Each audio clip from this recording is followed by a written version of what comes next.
Thank you for joining us. This is our last webinar in a close look at the Stanford Inspire Domains series. Today we'll be focusing on the domain of student growth and achievement. My name is Rachel Escobedo, and I will be your moderator for today. A couple ground rules before we introduce our speakers. This webinar is being recorded, so you will receive the recording at a later date. Your speakers have provided you with some handouts for this session. You can find your handouts and download them directly to your desktop within your GoToWebinar control panel. You should see a little section that says handouts. Click on the handout itself and you can download it. I just recommend you do that now so you can follow along with our speaker. Let's go ahead and introduce you to our speakers, Brian Netherow and Lasita Villa. I'll give you a little bit of background about the two of them. So Brian, he is a project manager at EdPlus at Arizona State University. He serves as a consultant for Stanford Inspire with National University. Brian previously served as executive director for Stanford Inspire at ASU. During his 7+ years with the program, Brian has been involved with all phases of program development and implementation.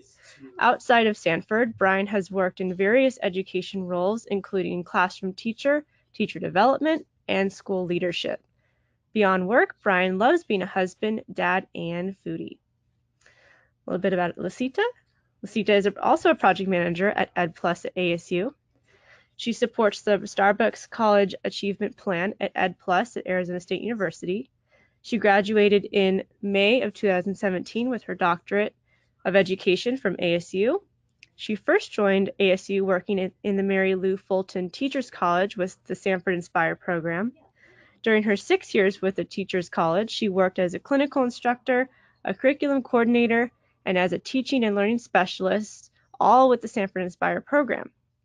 Prior to that, she spent a year as the director of curriculum instruction at a middle school and graduated with a master's in educational administration and supervision from ASU in 2011. Her career began in Phoenix in 2005 as a 6th grade teacher in South Phoenix.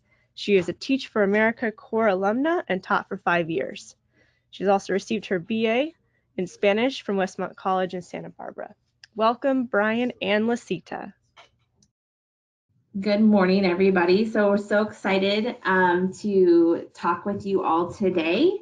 Thank you for joining. We're looking forward to doing a deep dive into the student growth and achievement domain.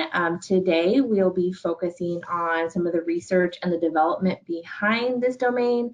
We'll be talking about how the domain, we've seen it implemented in both higher education and in the PK-12 system, school system, and then also how we've seen this utilized in teacher prep programs. So without further ado, I kind of would like to kick this off by turning a question to you all, and really want to know from you all, what is the greatest thing that teachers need support in with regards to student achievement? And I believe, and Rachel, you can direct people correctly, but I believe there's a box where people can type in their answers to that question. Yes, please go ahead and answer this question using your questions box, and we will read them out loud. Great. We give you all maybe like 30 seconds to get your answers in. Yeah. All right, we have some answers coming in. One says, using the data to make meaningful changes to instruction. Just resources in general. Connecting data to effective lesson planning. Support from your leadership. Clear data and standardized system. So it looks like data seems to be a trend here. Excellent.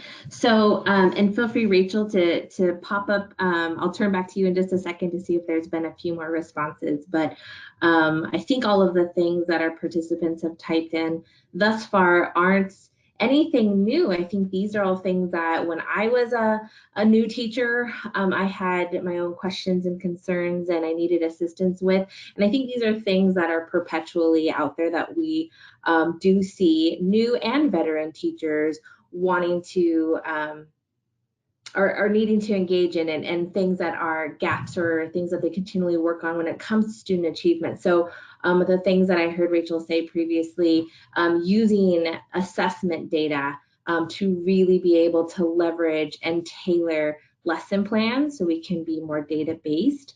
But I also heard people just even saying resources or tools, potentially even the tools that you would use to assess student achievement or what knowledge or skills your students do have. Rachel, have there been any new posts, any new suggestions or answers? Yes. So here's a couple more. So understanding differentiation theories, knowing how to differentiate instruction with a range of results. Let me see the rest of this. Results from assessments, motivating the unmotivated student, making instruction relevant to student interests. Oh, those are great. That's really exciting to hear too. So again, I feel like that comes from the heart of one, knowing what it is that your students do know, but then leveraging what you know about your students when it comes to skill or knowledge level to really leverage what should we do next to help get students to that point of achievement. So I'm really excited about what we get to cover today because it's my goal to really be able to speak to all of those things and to really clarify and highlight how I believe not only the topic that we'll focus on today, which is student growth and achievement, really hit home and support all of the things that you're saying new teachers do need support in. But I will also just let you know that there are some other really wonderful modules throughout the whole entire Stanford Inspire program that are tailored to really meet those needs that you've all identified. So to get things rolling, I think what would be really helpful is to provide sort of context to how the Stanford Inspire program and all of these modules, how they came to be. So a few years ago, as we were thinking about building a program of professional development, one of the first things that we had done was really to take a look at the major evaluation tools and sort of programs that are out there. What were they showing us that are needs? What are they showing us about what effective teaching is?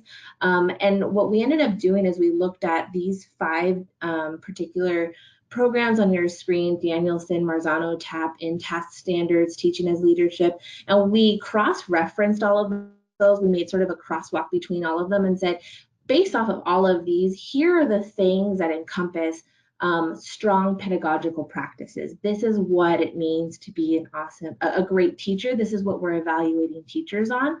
And we use that as a springboard to develop our own sort of taxonomy and organization within the Stanford Inspire program. So in Stanford Inspire, we have 5 domains, and you'll see them here on the screen. We have learning environment, planning and delivery, motivation, student growth and achievement, professional practices. I'm excited to be able to talk to you today about student growth and achievement.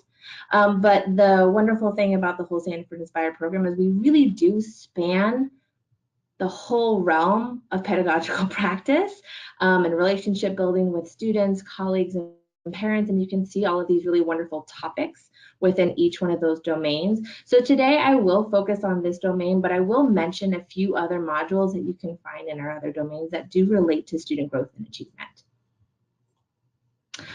So to sort of drill down and speak specifically about today's domain, I do want to make sure that I kind of hit home and talk about one of the first things that I think somebody had mentioned in their response to our quick poll was, man, really being able to capture what it is we know about student current knowledge and how do we leverage that information to tailor lesson plans to really affect student learning. And one of the first places I want to talk about is a topic within the domain of student growth and achievement. So I'll just highlight that we have this sort of hierarchy system of we have domains, and within each domain we have different topics. So organize our modules, and we'll focus first on assessment.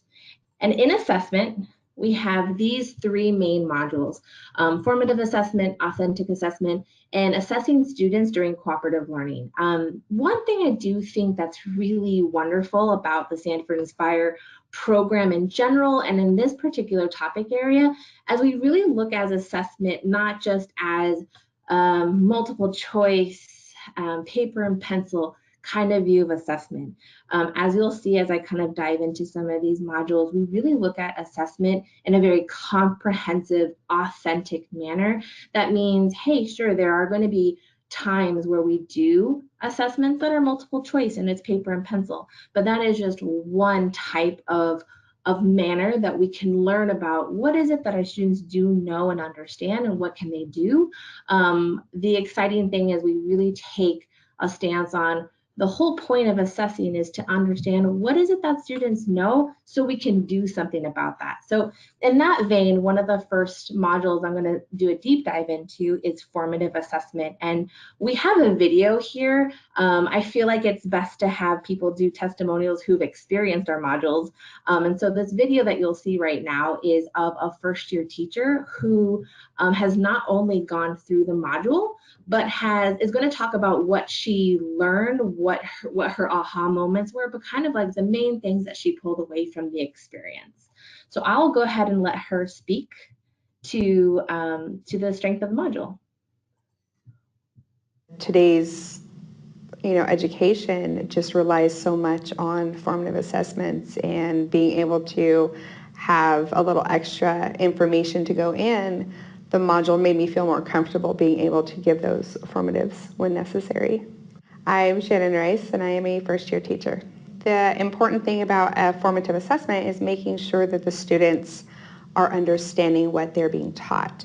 If you do not go back and make sure that the students understand, then they're lost and you're lost, because you assume that they understand the curriculum that you've already taught them, and you keep going. So the student is falling farther and farther and farther behind. You have to go back and assess where they stand to know if you need to reteach it or not. When kids hear test, automatically a lot of them wig out, freak out. And even as an adult today, I hear test and I'm like, shut down, I'm done. The module just helped me to realize that it's not as scary to give a formative. It gave you little quips and tricks, and I saved all of the downloads so that I can go back and just refresh when I do start teaching in my own classroom to build my own formative assessments.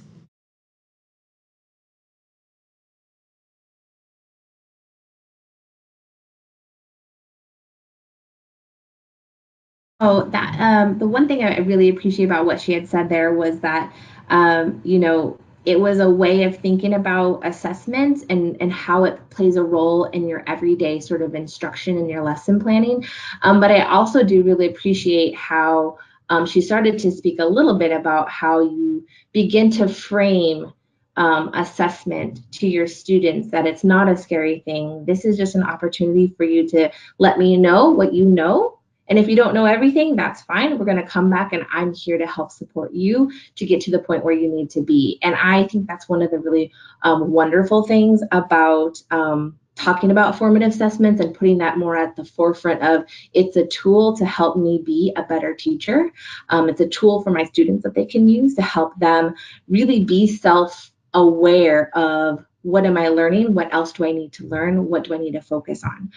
One of the things I wanted to be able to also share, not only that testimony, but also one other resource that we have when our users go through modules. Not only do they have the interactive experience of the sort of video aspect of a module, but we also provide really solid, wonderful resources that that teacher just kind of spoke about. So if you see in your handouts, and I believe Rachel already talked about, there's a spot in this webinar where you can download the handouts. One of them I wanted to show you comes from a different module called Authentic Assessment, and I'm going to just kind of pull that up on the screen for you all right now.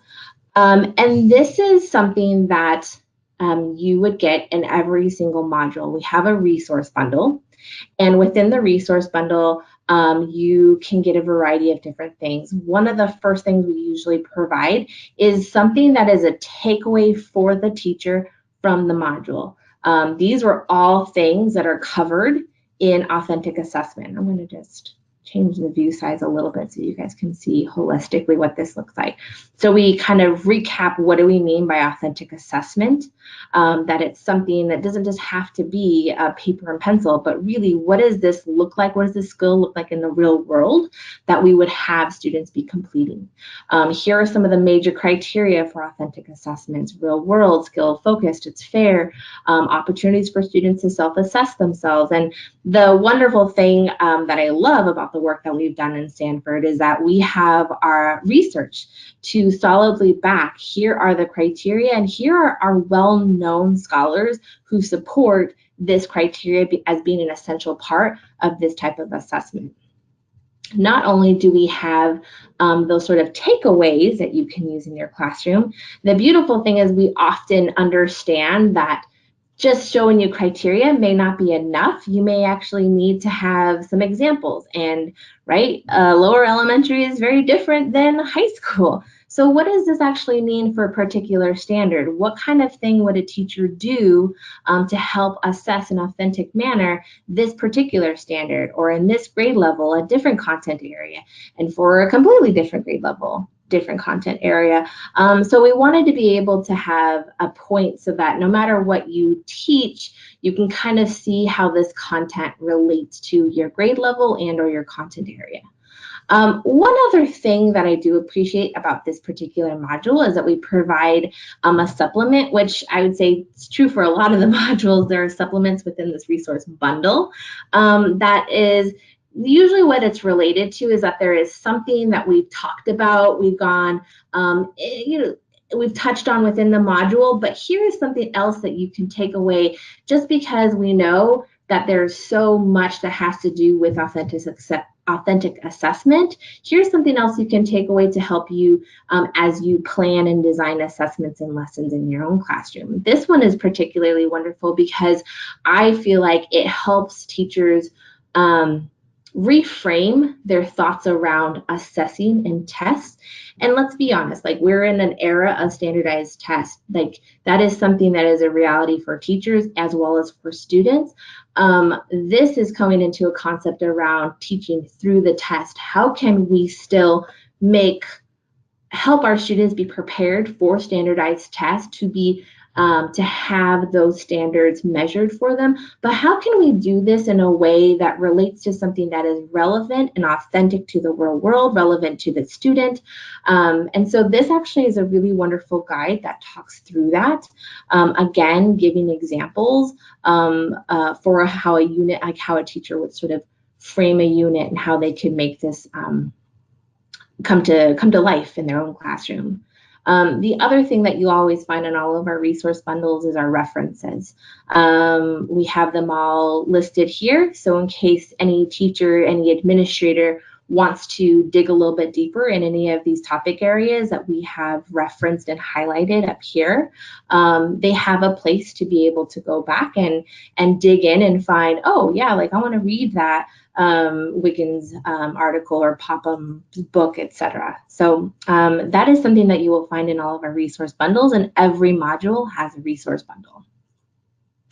And I know I was just talking a little bit about research, but that was an essential piece when it came to the development of not just the modules in this domain, but all of the modules within the Stanford Inspire program. Particularly within the student growth and achievement domain, we see a lot of these very prominent, well-known, very respectable researchers and authors that we reference throughout this particular domain. I do want to also just say that when it comes to the work that we did, the beauty of being able to work within a teacher's college at such a large university is, one, we have access to such wonderful faculty members that this is their research area, and beyond that, we had access to so many student teachers where they are in the forays of learning, what does it mean to write an assessment? What does it mean to use that data?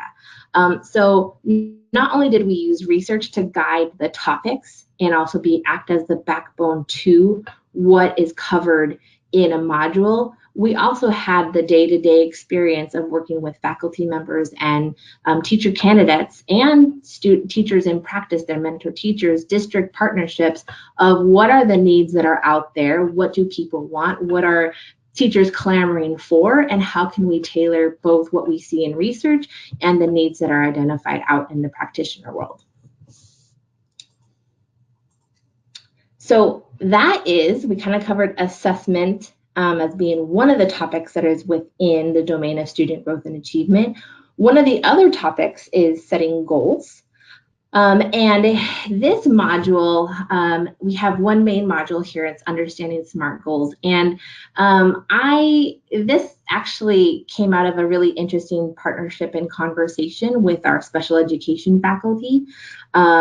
Obviously, all teachers end up making goals and partnering with their students to make goals for them. But one of the things that we found, particularly coming from our special education faculty as they were working with teacher candidates, is, hey, when it comes to our teachers creating IEPs, there's so much information that our students need to take in and to evaluate and to understand, whether it's assessment, whether it's life information, you name it, about these particular students, that we really would like a robust module that, yes, talks about the SMART criteria, but really frames it in a way around, wow, how do I go about even using all of this data to start making a SMART goal? And so what I'm going to do here is sort of share a video of some of the practice that a user would have within this module. And Rachel, you can go ahead and start the video whenever. So one of the first things that a user will have access to are 2 case studies, and you'll be able to choose between 2 different grade levels, and you will get in-depth information about their grades, things that they're interested in, things that they're struggling with. You'll get academic data, you'll get their motivation. You'll also get things like, hey, here are some really essential things that are important for the student to be successful moving forward. So you'll get all of this information, and all of that information is being tied into the practice of how do we go ahead and create some goals for the student. The first practice here is we actually give them a statement where they have to identify, has it met the SMART criteria? And then you get feedback specifically on how it did or did not meet certain criteria.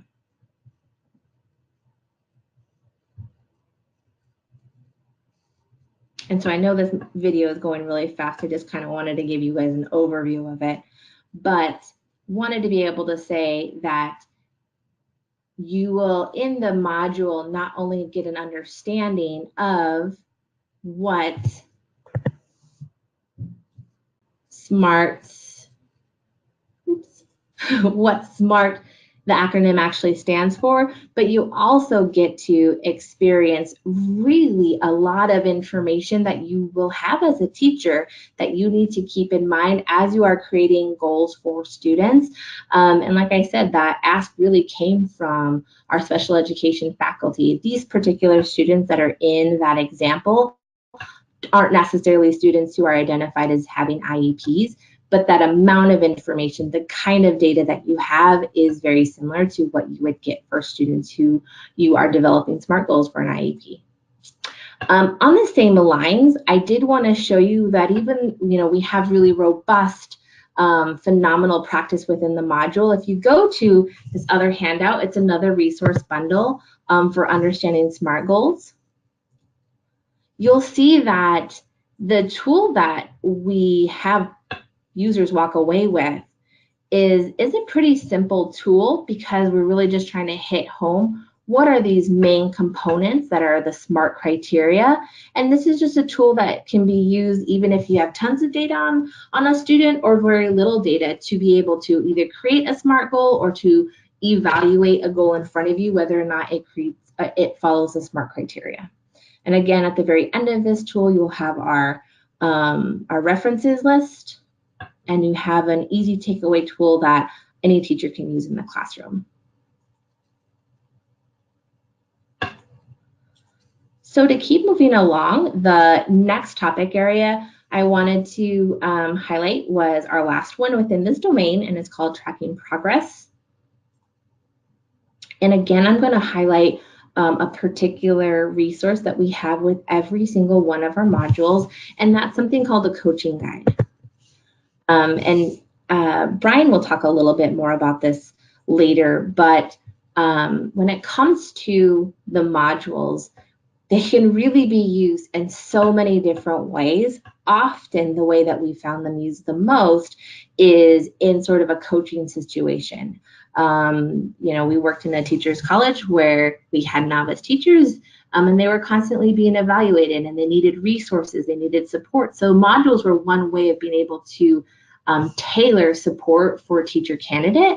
But then obviously we have faculty members and mentor teachers who then go in and say, oh, great, you've completed this module. Let's talk about, what did you learn? What did you walk away with? What kind of, let's see this in practice. And here's my feedback after I've seen you in the classroom using your formative data. So often these modules are used in a coaching manner. And so to support that, each module has a coaching guide for every single module. And in it, you basically get the objectives of the module.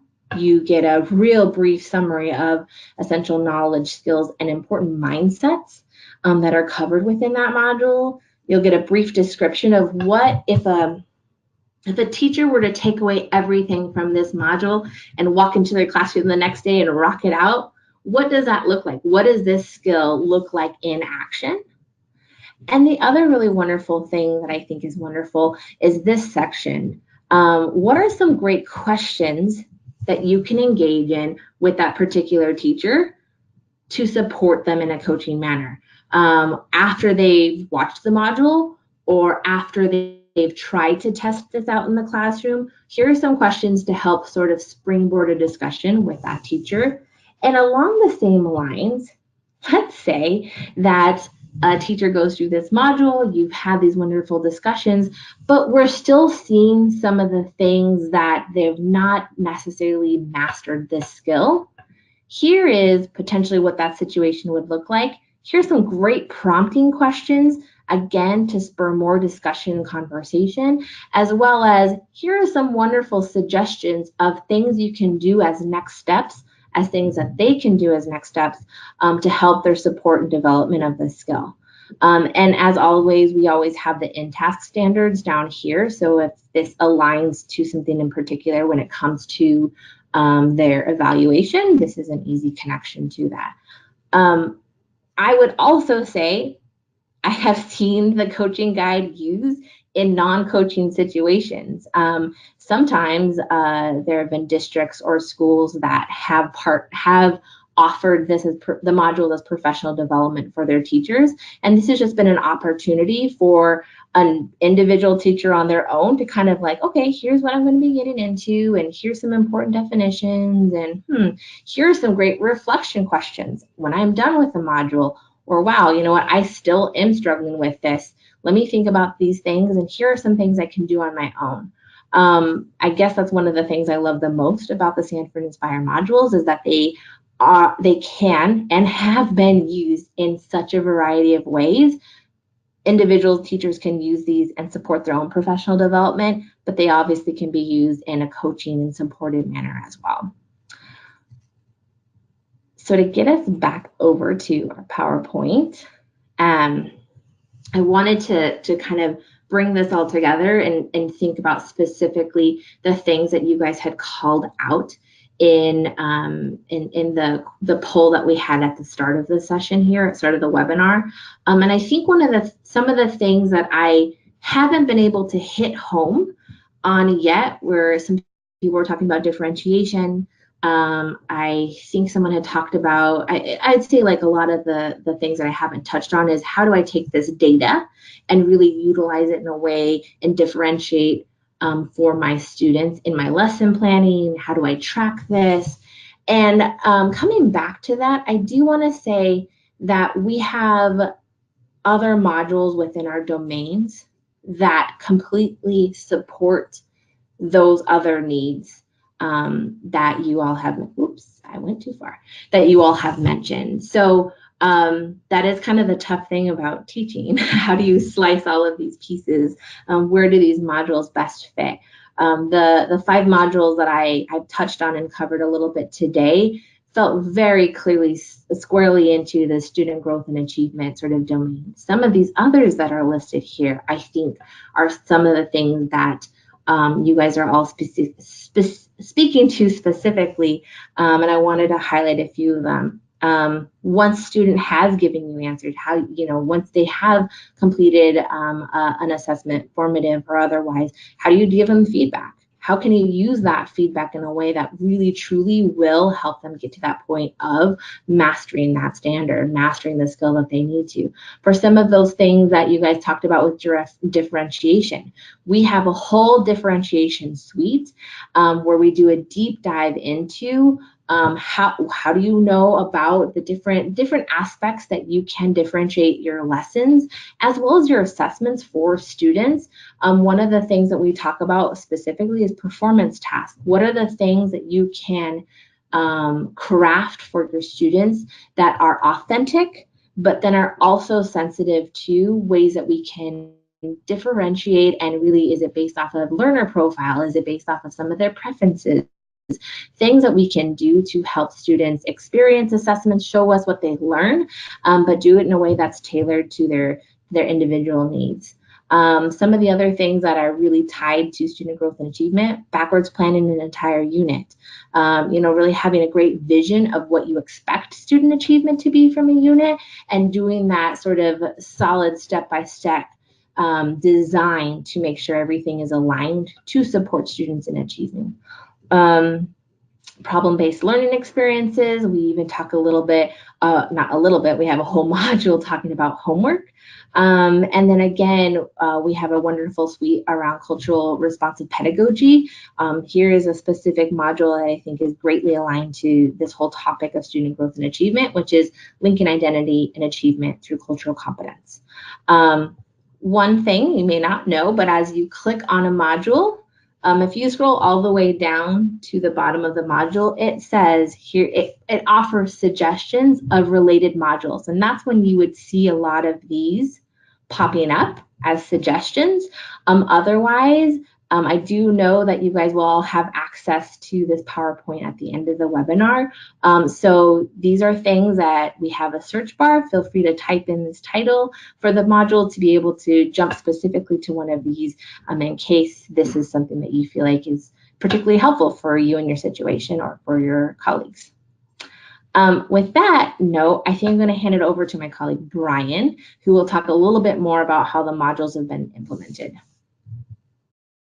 Hello, good morning to some of you, good afternoon to some of you, good to be with you all, and happy to pick up where Lucida left us off so well. Lucida, thanks for walking through all of those highlights within the curriculum, module details, special features to pay attention to. I think that gives people the perfect launch point to talk a little bit about implementation and what can be done there and what that can look like. So that's where I'll be taking us to next, is thinking around, you understand these modules, you understand what's in the curriculum and all the beneficial components there. Now let's think about what can you actually do with it, because that's really where the impact happens.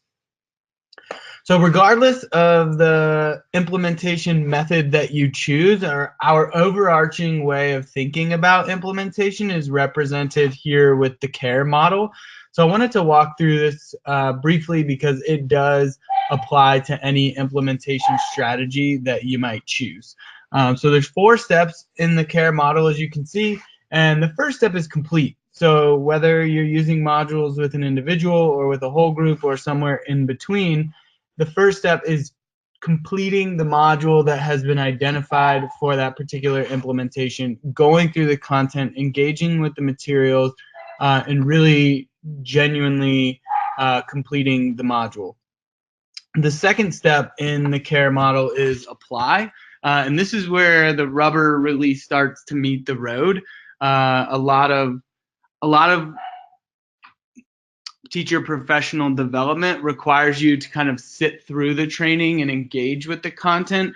And that's really where the professional development oftentimes stops, as you get credit for completing the training and there's no more requirements after that. For us, the work really begins when the training ends. So apply is our second step. And this step is really about taking something out of the module and putting it into practice in your setting. Whatever stuck with you the most, whatever makes the most sense based on your context, take a concept from the module and put it into practice. The third step is refine. So with whatever application you selected, make mistakes, ask questions, get feedback, try again, and really iterate that implementation within your setting to make it really successful for yourself and the students that you're serving. And this step, I would say, is probably the most important, because I think, like I was mentioning earlier, oftentimes professional development is sometimes seen as like a magic wand or this quick fix, or if you go to the training, just because you were there, you're automatically going to become better. And while we wish Stanford could be that magic bullet, we know it's not. And by going through a module and then doing nothing, you will not become a better educator, a more inspirational educator for your students. And so these middle steps, apply, and the one I'm talking about now, refine, are really where that sweat equity and that work to apply what you learned into your setting are taking place. The final step is elevate. And this is really the results of your labor. So as you complete modules, as you bring things from the module into your unique setting and then work at those applications, you are not only elevating the way you instruct your students, the way you educate your students, but you're also changing their learning experiences. And that's really the result of going through modules and bringing that content into your setting. So elevate is more of the results of the process than a critical step. And by completing modules, applying concepts, and refining those applications, you will elevate yourself as a teacher and elevate the inspirational learning experiences your students have. So to give some examples on the next slide of what this can look like, you can use this care model, like I said, in any situation you want. Sometimes that might be an individual teacher that has an acute specific need for them. They can take a module that aligns to that acute need and address and sort of work at that area for growth. This could also work with a small group of teachers, whether that's a grade level team, a PLC, a content team, any sort of subgroup of teachers that have some kind of affinity or commonality could, again, go through modules and then rally around each other as a little bit of a support group as they apply concepts from the modules and refine their applications. A third scenario would be an entire faculty. So this could look a lot of different ways in and of itself. Whether the entire faculty is doing one module that is consistent across all faculty. This could also be the faculty segmenting themselves into different topic areas or module groupings and then going through the module in more of a grouped format, like I was mentioning before. So if you want to do this with a whole faculty, even within that specific idea, there's a lot of different ways that could look. So on the next slide, I wanted to highlight some of the things we've seen. Well, I wanted to show you part of our website really quick there. Just kidding. But I wanted to highlight some of the things we've seen specifically with student growth and achievement. So I gave the care model to you. I gave some real general application strategies for what you could do. But because we're talking about student growth and achievement here, we wanted to give you some specific examples of what we have seen with those particular modules. So one of the things we've seen in this scenario is different modules from the student growth and achievement domain being used in higher education settings. And what this has looked like is, as you can see from some of the specific module titles and some of what Lucida shared earlier, there's some pretty clear alignment between what gets covered in teacher preparation programs for those of you that are in that space, and what the modules in student growth and achievement are talking about. So for example, things like SMART goals, things like formative assessment are also specific topics that are covered in teacher preparation programs. And so what we've seen is that when those teacher preparation programs are covering those topics, they're able to use modules as a part of the way they cover it, whether it's a homework assignment before they teach a lesson, or it's a follow-up reinforcement activity after their lesson is taught. They're able to connect modules in student growth and achievement to the content that is taught in courses on student growth and achievement as well. Something we saw in the K-12 side, to kind of switch gears to a different target audience, is a local school district here, the Glendale Elementary School District.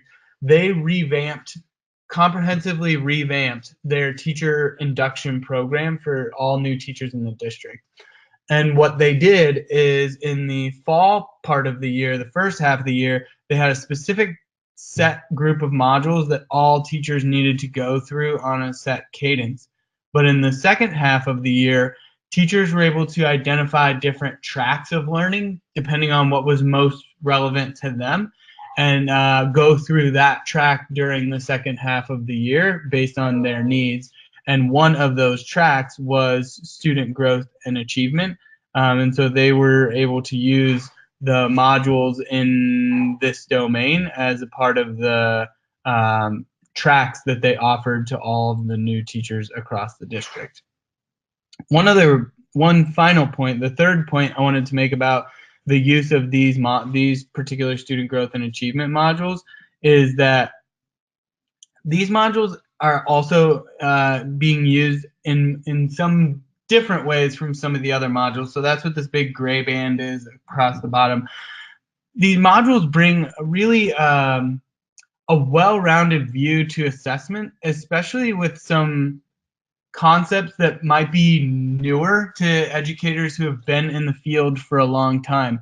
So the idea of cooperative learning, and how do we assess students while they're engaging in cooperative learning, or authentic assessment, and how can we make sure that we're not only just giving assessments because they're similar questions to what they're going to see on a standardized test, but how do we make that assessment authentic? Some of these concepts that we talk about in student growth and achievement are a little newer, a little more progressive for educators that have been in the field for a very long time. And so what we've seen with this domain in particular is that these modules are able to help bring that new perspective to educators in a consistent way, so that everyone has the same foundational knowledge around some of these new concepts, some of these new ideas in education, to really help move an entire school or an entire district or an entire teacher preparation program, move that whole larger body of educators towards this common vision, by being able to fill in some of those gaps that might exist through modules. So that's an interesting application that we've seen for these modules that is really unique to them because of how they present newer ideas, more progressive ideas that may be not as commonly understood across all educators. So those are some of the highlights that I wanted to point out specifically for student growth and achievement, and what we've seen in the K-12 side or the higher ed side, or both. So as we kind of move into questions and towards the end of our webinar here, I wanted to highlight where we've been. So we've talked to you about the research behind student growth and achievement. We've talked about the creation of these modules. Which modules do we create, why those modules, and what are some of the bells and whistles and features inside those modules.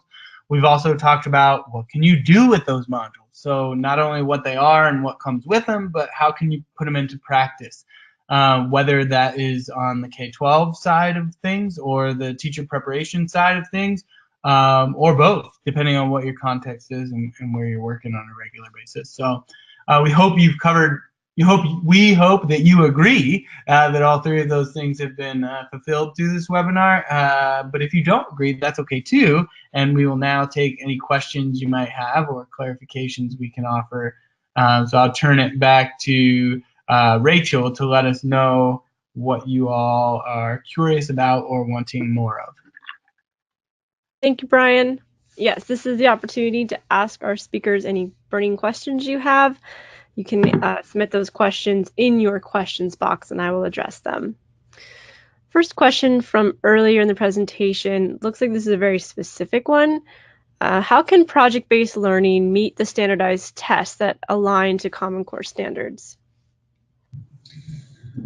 I can answer that one. So I think one of the things that we talk about specifically also in authentic assessment, where we talk about teaching through the test, is that we know standardized tests are not necessarily performance-based, but one of the things that can be included and be a part of performance-based assessments is different pieces, right? Like a performance can have a variety of things. It can be a live piece to it. There can be a composed piece to it. There are some things that you can design that will relate to different aspects of certain standardized assessments.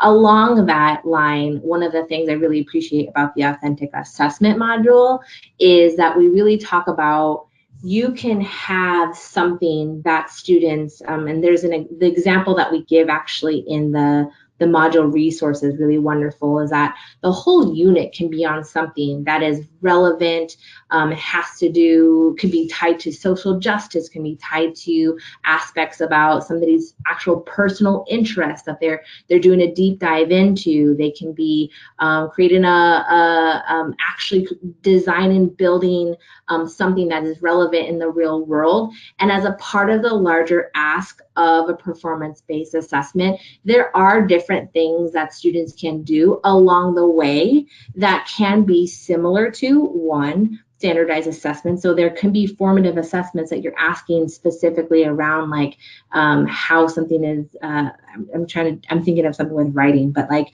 you know, as something is formatted from main ideas and details, etc., that as a student is writing their own individual piece, that is their own performance piece, right? Like performance-based assessment, that it could be tied to that actual unit, but there can be formative assessments throughout that whole sort of unit and learning cycle that is tied to the standards. That is one of the things that I do appreciate about authentic assessment, that they give you a lot of ideas about. There can be very similar standardized questions that are part of a larger view of how you're assessing what students are learning. It could also be that you actually are covering, like in math, you may be learning about specifically loan percentages or things that you need when it comes to SATs, etc. Like you can frame the actual assignment, the actual assessment around something that's relevant to students, and you can just structure those questions similarly to what they would see on a standardized assessment. I think one of the things that Brian was really doing a good job of hitting home is that the view of what assessment means, it's not just this one thing that we do at the end of a unit, but that it's this way that we think about how students show what they know and all the different ways that you can interact or interlace different types of assessment within a larger performance piece. That was a long answer, I apologize. I would say that both of those modules, like differentiation strategy, performance tasks, as well as authentic assessments, are phenomenal modules to really help individualize that for a teacher in their particular content area and their particular grade level. Brian, did you want to add anything? No, I thought you covered that one well. All right, thank you. Yeah, that was a very thorough response. Thanks so much, Lasita. I love it. Okay, next question here. Let's take a look. To your knowledge, is there a matrix relating the in-task standards to the North Carolina teaching standards? There is not. So what we do have, and I know this was the in-task standards, like you mentioned, they are identified which in-task standards a particular module connects to, that's clearly defined in the coaching guide. What we do have as far as crosswalks is a crosswalk between the Stanford Inspire framework and the Marzano framework. We also have a crosswalk between the Stanford Inspire framework and the Danielson framework. So we do have those resources available, but to answer your question directly, we don't currently have a crosswalk between in-task standards and North Carolina standards. Potentially, that may be a question for Rachel and company, but potentially could participate in making that, but as of right now, it does not exist. All right, thank you, Brian. Next question is, explain how you would help students process the information and develop understanding about math. Sounds like a pretty specific sort of, but also general, kind of broad question. Yeah, can you, actually, sorry. Can you read that one more time? I'd be happy to take an initial stab and then would welcome. Yeah, sure. Explain how you would help students process the information and develop understanding about math. Tie this to what you were covering today. Yeah. That's a really good question. I think a little bit of a tough one for me without more context, but I'll take an initial stab at it. So when I hear students, I'm assuming you're referring to students of Stanford Inspire modules. Maybe you're referring to K-12 classroom students or teacher preparation program students, but modules are all designed for the quote unquote student to be an educator. So Stanford Inspire modules are not designed to go straight to K-12 students as a learning tool, but more a learning tool for the educators themselves. So we don't really have anything content specific in our modules. That's one of the things unique about Stanford, is that they're applicable to any teacher at any grade in any content area. So I would not say Stanford Inspire modules are going to specifically highlight math teaching strategies or math best practices or activities. But one thing I will say, under the assumption that Stanford Inspire modules are done with educators and not K-12 students, is that we have had people, in terms of understanding the concepts in the modules and understanding what is taught, it's often very common for our partners to have follow-up debriefs and discussions after a module is finished, where educators who went through the module can dialogue with each other and really sharpen their understanding of the module through questions and feedback from other people. So I talked about that a little bit with the CARE model, but I would reiterate that here with whoever the quote students are who do the module, whatever module that is, assessment or otherwise, I would always recommend a debrief opportunity where people can really ask questions and synthesize the information together. So that's not specific to the math content area, because we don't have modules specific to math content, but those are some of my thoughts. Lucida, I don't know if you have anything to add there. Yeah, I could maybe speak a little bit more holistically about how we view, or sort of the stance that we've taken in a variety of our modules.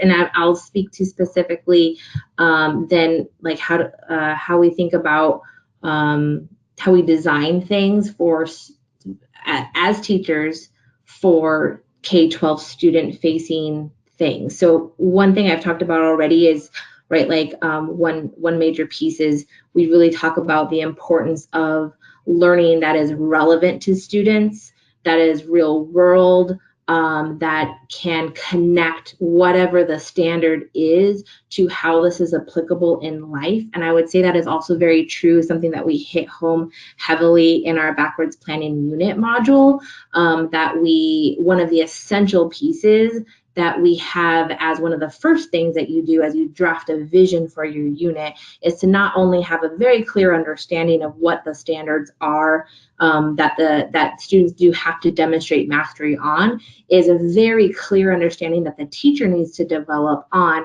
what do those things actually mean for adults and people in everyday life? How is this used? How is this going to be even important, relevant to students? I would say a concept-based or conceptual understanding of what these discrete skills are is essential in all the things that we cover within our unit or within our modules. And so, like Brian was saying, our modules are meant to be teacher facing, but through all of these modules, a reoccurring theme and concept is, why is this important to kids? What does this relate to their future? Why is it something that important that they should learn? Where do we see this playing out in the real world? And so concept-based learning and relevant individual connections to our students, I would say, is something that comes through in many different aspects of all of our modules. So whether it's assessment, whether we see it in our differentiation suite, whether it's in our backwards planning unit, or even when we talk about culturally responsive pedagogy suite, I do think that's a central piece to how we conceptualize designing curriculum and the pedagogical practices we support from Stanford Inspire. I'm not sure if that, again, answers the participant's particular question, but I think that might help. Yeah, definitely. Thank you so much. All right, we have time for just a couple more questions.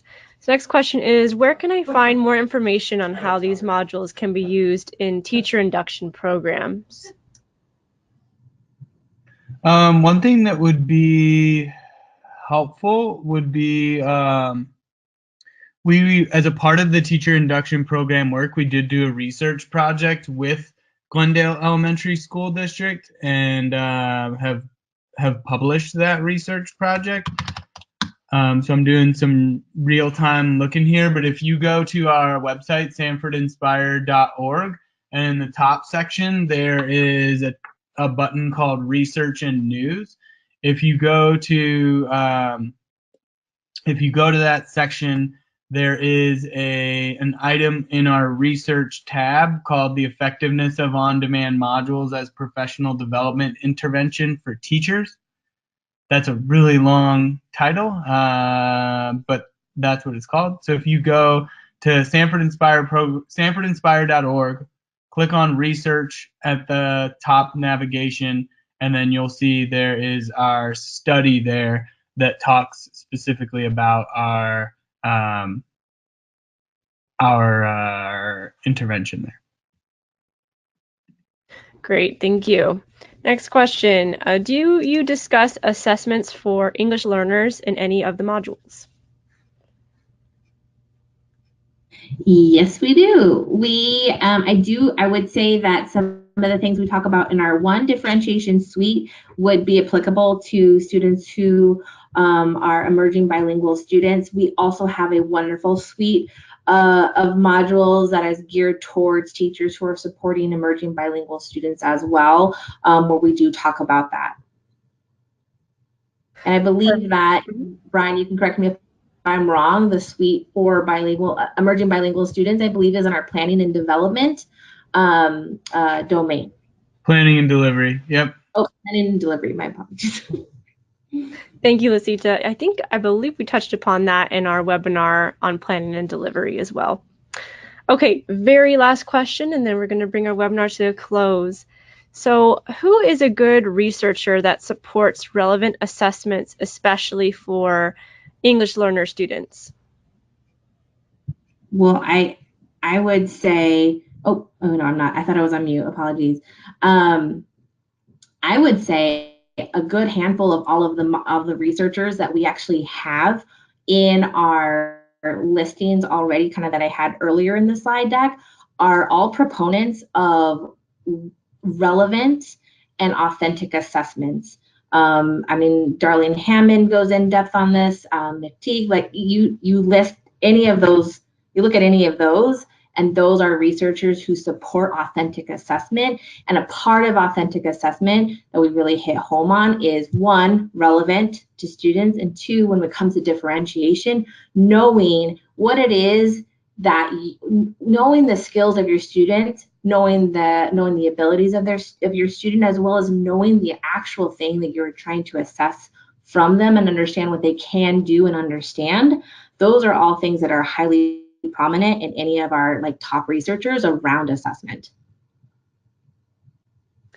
Great, thank you, Lisita. All right, let's move on to our next slide. Let's tell people how they can get more information about Stanford Inspire, how they can get in touch with us. We do have a website. We have a phone number you can call if you're interested. We'll just wait to get that slide up. There we go. Okay, so there's our phone number, our email, if you'd like to email one of our support staff and learn about how we can bring Stanford Inspire to your school or organization. And if you're interested in looking at those modules, go to stanfordinspire.org and believe in the navigation bar at the top. You can access those modules. I know Lisita and Brian have spent a great deal amount of time diving into not just the ones for today's domain, but she touched upon other resources from other domains that are very valuable. There's so many that you can access, and they're all available to you for free. So I highly recommend that you find some time maybe this week or over your break to take a look at those modules. And lastly, just want to thank all of you for joining us today. Thank you for taking time out of your day to listen to our wonderful speakers, Brian and Lisita. Do you either of you have any last words for our attendees today? I have one last thing that I want to highlight, and that is formative assessment is one of my most favorite modules. There's a great Easter egg in there, which is a music video around formative assessments for all of those teachers who want to geek out about formative assessment. Great music video in that module. Oh, that's awesome. I actually did not know that. All right. That's pretty good. I think that's a pretty good note to end on. I just thank everyone for coming today and just want to encourage you in your development journey. Continue digging into modules and finding ways that they can really have an impact in your setting. With over 80 different modules and all sorts of topics, there's really no argument, I don't think, where you could say there's no value I could get from these. So we know you can use them. Just want to encourage you to keep on doing the work you're doing. Thanks for coming today. Awesome. Thank you. And when this webinar closes, a very, very short survey is going to launch on your screen. We really appreciate your feedback. It helps us put together these webinar series for you, make better and more relevant series for you. So if you have a minute to just take that survey, again, we would greatly appreciate that. And with that, please enjoy the rest of your day, the rest of your holiday season. We will be back again in 2019. Take care, everybody.